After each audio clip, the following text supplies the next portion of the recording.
बत्ती गइराखेको कुरा चाहिँ हामीसँग विद्युत कम भएर होइन।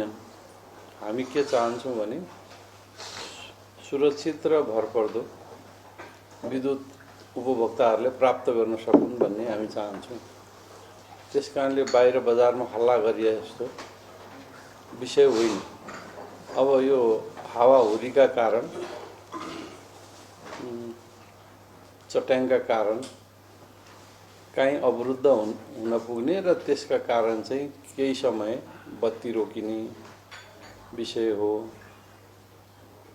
त्यसो भएको कारणले यो गत वर्ष पनि थियो, अघिल्लो वर्ष पनि थियो र भोलि पनि हावाहुरी भएका ठाउँ आएको बेला जुन मान्छेको काबुभन्दा बाहिरको परिस्थितिमा यस्ता घटनाहरू घट्ने नै गर्छन्। त्यसलाई सकेसम्म चाँडो सञ्चालनमा ल्याउने प्रयत्न साथीहरूले गरिरहनु भएको छ र त्यो कुरा अघि हामीहरूले देख्यौँ पनि हेऱ्यौँ पनि।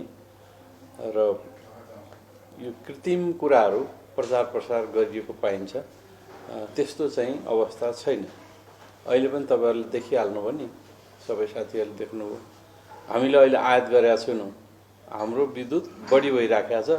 बढी भएको विद्युत अहिले 1-1.5 घन्टा पछाडि हामी बिक्री गर्दैछौँ भनिसकेपछि हामी सबैलाई आवश्यकता अनुसारको विद्युत सप्लाई गर्न सकिराखेका छौँ भनेपछि यो काबु बाहिरको परिस्थिति अर्थात् हावाहुरी चट्याङ कुनै प्रकोप भयो भने बाहेकका अवस्थामा सामान्य हिसाबले विद्युतको आपूर्ति भइराखेको कुरा हामीले जानकारी पनि लियौँ र तपाईँहरूले पनि देख्न पाउनुभयो। त्यसो भएको कारणले अब थप चाहिँ हाम्रो सुरक्षित विद्युत, भरपर्दो विद्युत कसरी उपभोक्तालाई पुर्याउने भन्ने हाम्रो चाहिँ लक्ष्य पनि हो र त्यसअनुसारको के थप परिमार्जित गर्न सकिन्छ भन्ने बुझाइ पनि हो। त्यसकारणले हाम्रो देशको अध्ययन पनि हो। तमाम उपभोक्ता देशवासीहरूलाई पनि म निवेदन आग्रह गर्न चाहन्छु कि हल्लाका पछाडि नलाग्नु होला। हिजोभन्दा आज राम्ररी विद्युत सुचारू भइराखेको छ।